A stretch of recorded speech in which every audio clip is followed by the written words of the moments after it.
Os concertos de videocassetes são quase que inteiramente dependentes do conhecimento sistemático dos princípios mecânicos do aparelho por parte do técnico. Isso acontece devido ao compromisso existente entre a mecânica e a eletrônica, que faz com que, mesmo se tratando de um defeito eletrônico, o técnico terá que raciocinar inicialmente em cima do comportamento mecânico do aparelho, para que possa depois chegar com precisão ao defeito eletrônico. Nesta primeira parte do curso de mecanismo, o aluno conhecerá as principais peças mecânicas, motores e sensores do vídeo e suas funções para cada modo mecânico, para que nas próximas partes do curso consiga compreender a localização de defeitos, os pontos mecânicos e os ajustes necessários ao bom funcionamento de qualquer modelo de vídeo. Para que seja possível reproduzir ou gravar uma fita, o cassete deve ser puxado para o interior do aparelho, descendo em seguida. Essa função, exercida pelo box, é chamada de carregamento do box, sendo a posição inicial chamada de cassete in e a posição final, cassete down. Nos vídeos mais antigos, o modo stop se faz nessa posição. Em seguida, é necessário que a fita saia do interior do cassete e avance para envolver o cilindro, onde se encontram instaladas as cabeças de vídeo. Para que isso aconteça, é necessário que os guide rollers se posicionem por trás da fita após o cassete descer.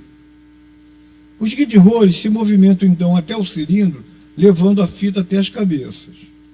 Essa função chama-se load. Nos vídeos mais antigos, isso acontece após se pressionar a tecla play, ou automaticamente quando o vídeo possui play automático, autoplay.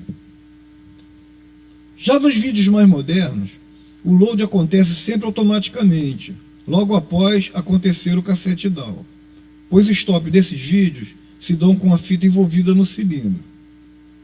Assim que inicia o movimento dos guide rollers, o cilindro deve iniciar seu giro numa velocidade de 30 rotações por segundo.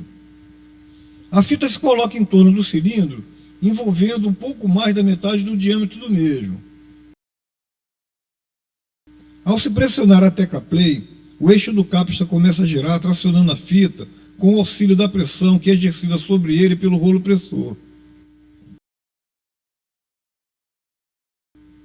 Neste momento, o carretel de recolhimento também gira para recolher a fita enviada pelo eixo do capsta. E o pino tensor avança para dar tensão na fita.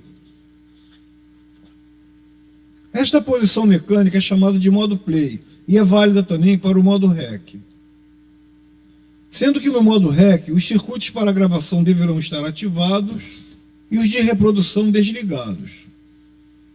Veja no desenho o caminho da fita e o nome das peças por onde a fita passa.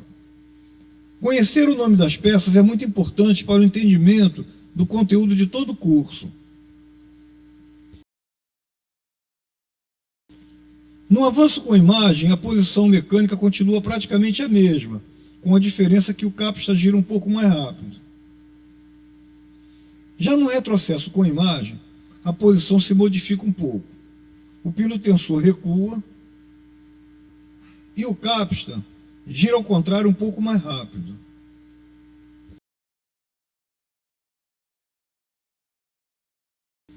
No modo pause, a posição também é quase a mesma do modo play, com a diferença que o capsta para de girar. Durante o play, a tensão da fita é crítica e deve ser estabilizada para ter um contato apenas magnético com as cabeças. Uma tensão alta causa atrito da fita com as cabeças, provocando dificuldade de tração da fita e o risco de deterioração das cabeças. Uma tensão baixa causa dificuldade de leitura, resultando em crosstalk na tela, sem contar que corre-se o risco da fita sair do curso, causando franjas na mesma.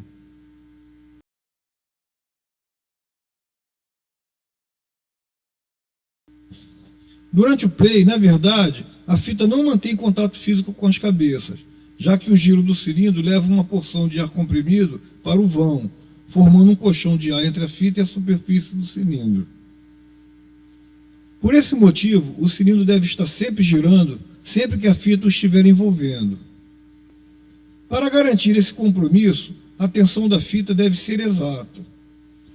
No teste da pressão com o bastão, sentimos a sensação da maciez de uma esponja.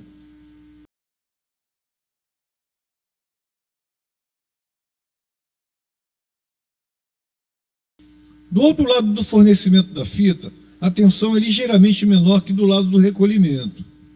Uma tensão demasiada na saída da fita pode ser devido ao rolete do guide-rolho de fornecimento travado ou a um cilindro abrasivo. Já uma tensão demasiada na entrada da fita pode ser devido ao sistema estabilizador de tensão de fita com defeito ou mal ajustado, ou os freios atuando indevidamente. Os vídeos possuem um sistema mecânico de estabilização de tensão de fita muito importante e eficiente, formado por um pino tensor e uma fita de feltro estabilizadora. Quando a tensão de fita se torna acima do normal, o pino tensor é afastado pela própria tensão da fita, aliviando a pressão da fita do feltro sobre o carretel, diminuindo assim a tensão da fita sobre as cabeças. Podemos ver aqui como o pino tensor age para regular a força da fita de feltro sobre o carretel.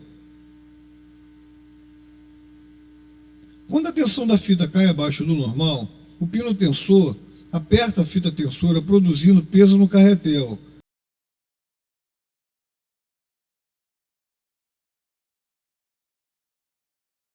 elevando assim a tensão da fita sobre as cabeças para o seu valor normal.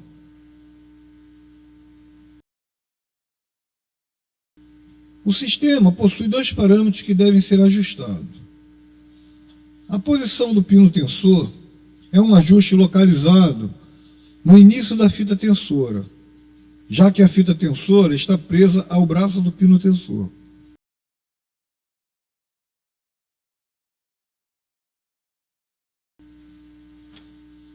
Esse ajuste deve ser feito de forma que o pino tensor se posicione exatamente atrás do rolete de impedância.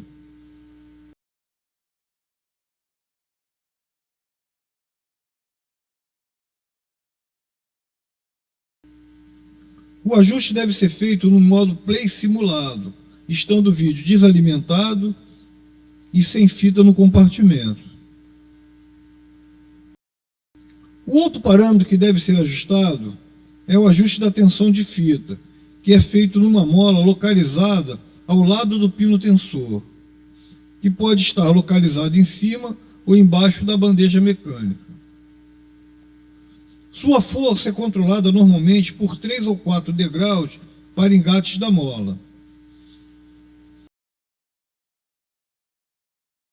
Esse ajuste é deixado normalmente num degrau médio, sendo esta posição modificada somente em caso de extrema necessidade, como é o caso em que o cilindro está apresentando uma alta abrasividade. Nos vídeos mais antigos, ao se pressionar a tecla Stop, a fita é recolhida para a posição cassete down. Para isso, os guide-rolhos vão retornando para a posição inicial, ao mesmo tempo em que o carretel de fornecimento vai girando para recolher a fita, enquanto que o carretel de recolhimento é freado. Em paralelo, o pino tensor vai voltando para sua posição inicial e o rolo pressor se afasta do eixo do capstan. Esses movimentos compõem o descarregamento da fita, que é conhecido por unload. Durante o unload, o cilindro permanece girando até que a fita esteja totalmente recolhida. Ao se pressionar a tecla Eject após o unload, o box se movimenta ao contrário para ejetar a fita. O Eject é um movimento contrário ao cassete in e só termina com o cassete totalmente ejetado. Nos vídeos mais modernos, ao se pressionar a tecla Stop, a fita para de se movimentar, mas continua carregada. Nesse momento, o pino tensor recua um pouco para destensionar a fita, evitando atrito da fita com o cilindro. Ou o carretel volta um pouquinho para afrouxar a fita. Nesses vídeos, o descarregamento da fita só é iniciado após se pressionar a tecla Eject. Daí, logo após terminar o unload, o vídeo inicia automaticamente o Eject. Os carretéis contam com dois tipos de freios. freio leve e freio pesado. Os freios leves servem para criar um pequeno peso nos carretéis para evitar que eles girem livremente, em certos modos, se acelerando mais que o motor devido à inércia, o que poderia embolar a fita. E os freios pesados servem para frear definitivamente os carretéis, imobilizando-os completamente em certos modos, como é o caso do modo stop. Os freios são comandados geralmente pela haste de freios, durante os movimentos de load, unload, avanço e retrocesso. Isso é feito por meio de pinos que correm nos trilhos da haste. A haste de freios pode estar por cima ou por baixo da bandeja mecânica e pode ser metálica ou de plástico.